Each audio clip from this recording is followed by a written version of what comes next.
Welcome to part 2, all about buying an RV. So if you haven't seen part 1, go up here, hit the link, and you can go back and see the beginning of this, because the second part may not make a lot of sense until you've seen the first part. So we ended up finding out it was way too long, so here you go. Let's head right into the How to buy an RV. part 2.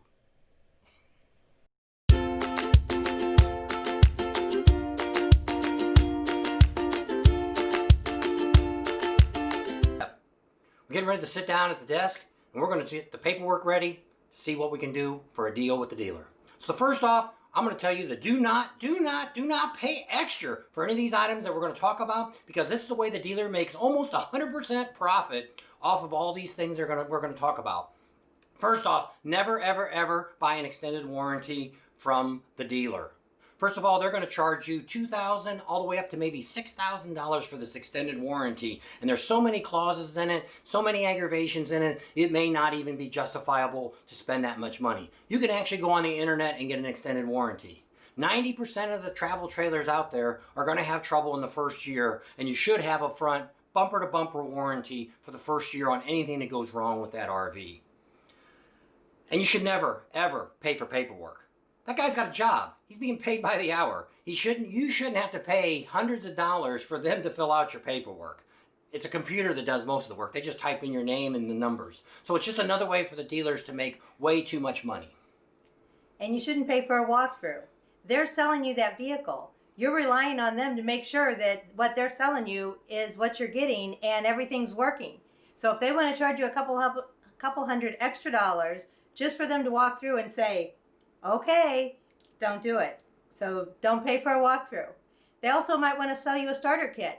They'll say, well, we're going to give you sewer hoses and water hoses and everything you need to get started so you can go on this weekend and go camping. But they're going to charge you for that. It's not going to be quality equipment. You can go to Amazon, Camping World, get a much better deal and better product. So don't buy a starter kit.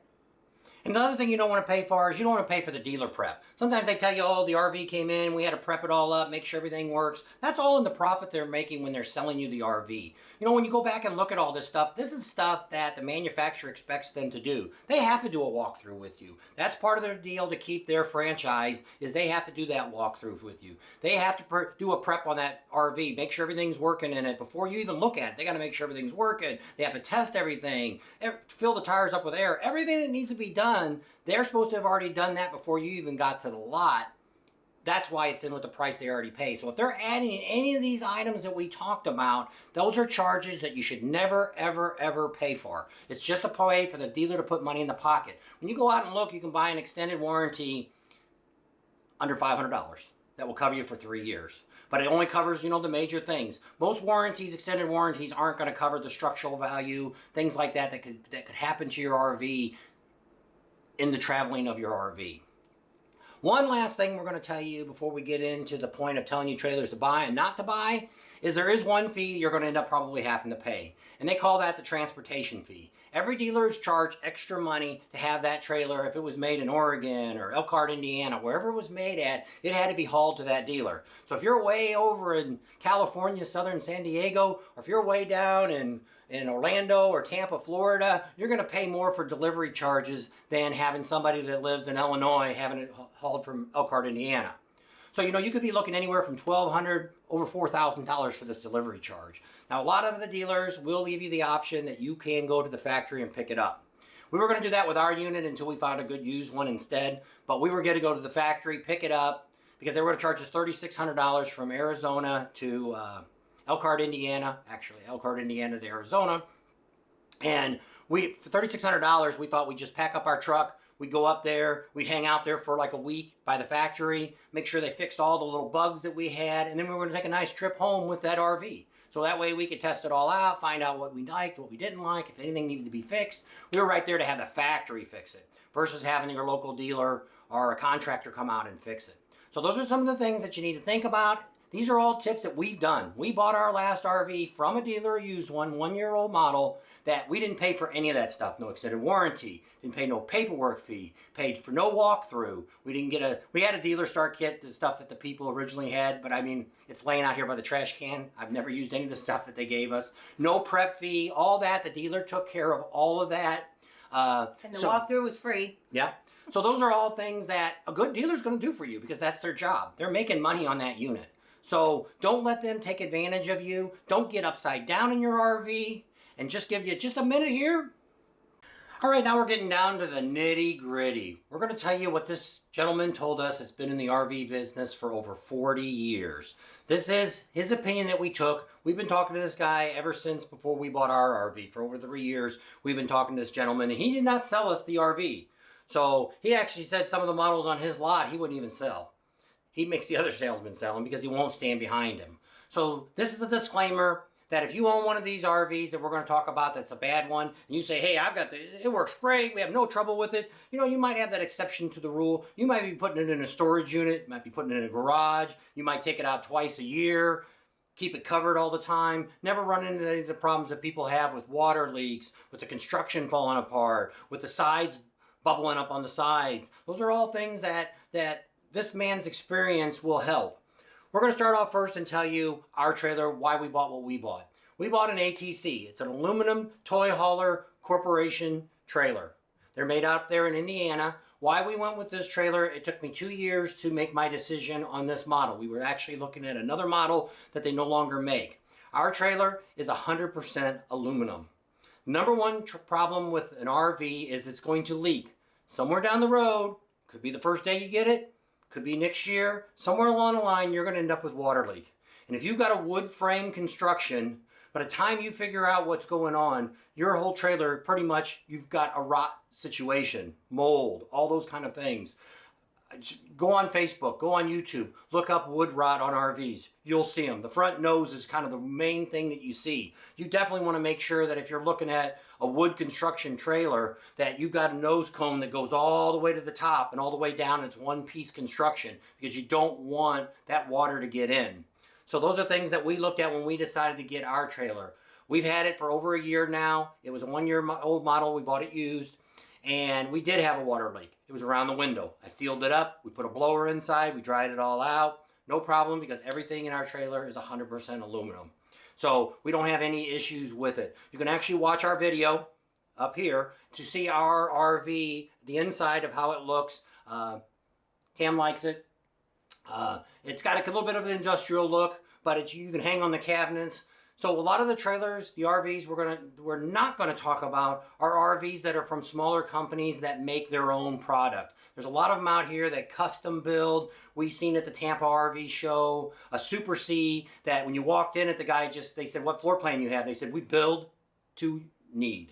So every one of their models is custom built and probably one of the best you can buy, but you're probably going to spend $500,000 for that RV. So it's not saying that those aren't out there and we haven't seen them and this gentleman hasn't seen them. So there could be a lot of models out there that are excellent, but today we're going to talk about the ones he tells you about. So we'll just go through a couple of the things that he told us about good ones. Another good line out there, name brand, is an Airstream.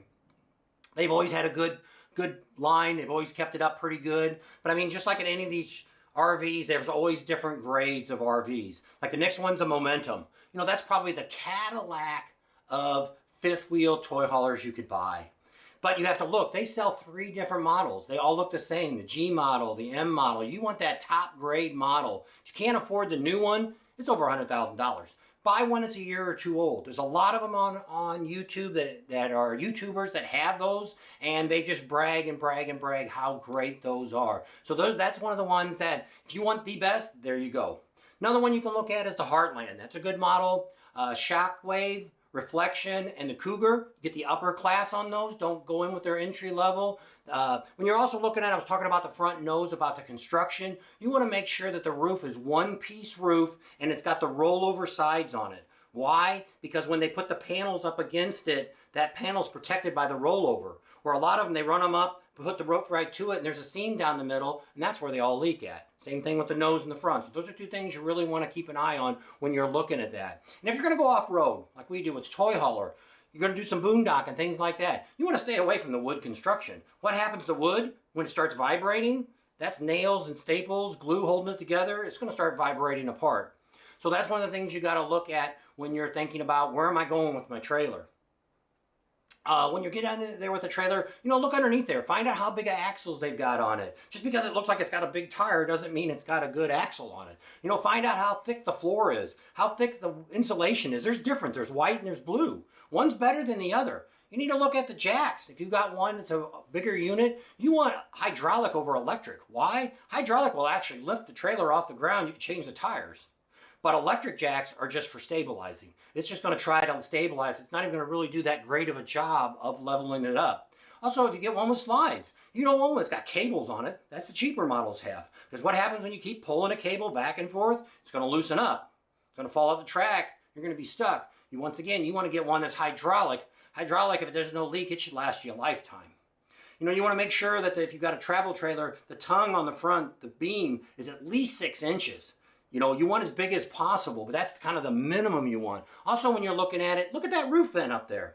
If that roof vent is this thick, that's how much insulation they have in it. If it's this thick, that's a lot more insulation that they have in there. So those are one of the quick things to look at. Let you talk a little bit about the bad ones. Oh, I get stuck with the bad. Well, he said one thing to look for is gypsy manufacturers. And what this is a manufacturer that every 3 years changes its name due to bankruptcy or fault of their own, or there's too many claims, so they change their name, and then they can start all over again. So you want to stay away from those gypsy manufacturers. Like, for instance, Thor owns 100 different models. So it's almost impossible to say the good, the bad, and the ugly. So, if you really, really want to try to stay away from an entry level, that's their cheap bottom line. Everything's going to fall apart. It's the cheapest thing they can get away with. The insulation, the frame, everything. So anything, probably, if you're going to buy new, under $20,000 is going to be an entry level, and you're going to get what you pay for, unfortunately. Some of the models he said to stay away from, now this was the guy that we trust and that's been in the business for 40 years. He said, for instance, he would not sell a Riverside, an Eclipse, definitely not a Crossroad, Gearbox, Cherokee Forest River, an XLR Forest River, a Cougar Light, like I said, any of the light versions, any of the cheaper ones, a Highlander, a Dutchman, and Primetime Fury. Those were ones he said he wouldn't even look at. So he said, don't even waste your time or your money on those. And like Bob said, some of you might have some of these and you've had good luck with them and they've lasted, and that's great. It also depends on where you go and how you take care of your RVs. So that's our disclaimer, that some of these might be fine, but if you're going to take it out there, you're going to use it. These are some you might want to stay away from that have kind of a bad reputation to be cheaply made.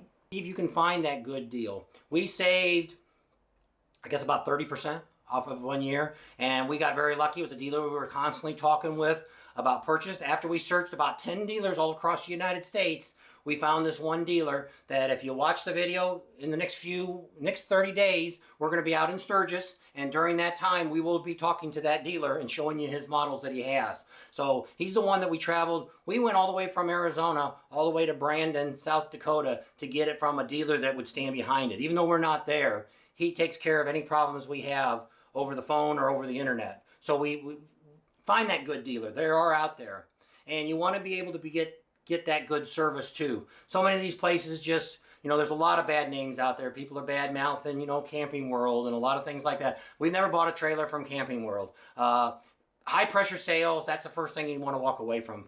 Just like we went earlier in this video. If they start talking to you about how much can you pay a month, that really has no point to it. Some of these trailers, you can go 20, 30 years financing them. If you bought an entry-level trailer and they finance it for 15 or 20 years, do you really think it's going to last that long? So then when you figure out you're only paying, pennies on the principal at the beginning. 5 years down the road, if you didn't put nothing down on it, you're so upside down. Now the only thing you do is trade it in. Now they stick you again with all those things we told you not to buy. So now you're like double what you should have paid for the second trailer. Now you're in a bigger mess than you were before. So hopefully this video will help you out, teach you a few things that we've learned from us buying this experience. And you can use a lot of this experience when buying a car, buying a house, doing anything. Look at all those extra fees that they're charging you. That's just money that dealer's sticking in their pocket. So remember, when it comes to profit, if they want to charge you all those fees, then you want to make a better deal. Make them knock a couple $1,000s off. They want to give you a warranty. Once you got your best price, they want to charge you $4,000 for the warranty. Knock $4,000 more off the price, and they'll take that warranty. So you want to get it to where you're not getting an outrageous price. So stay tuned. We'll leave you with this. Thanks for coming along on our video. We hope this helped you. If you have any comments or questions that we didn't think of that you might have for us, leave them in the message. Give us a thumbs up. Subscribe to our channel. We're still growing. We're getting up there. And ring that notification bell for notifications. And we'll see you on the next video.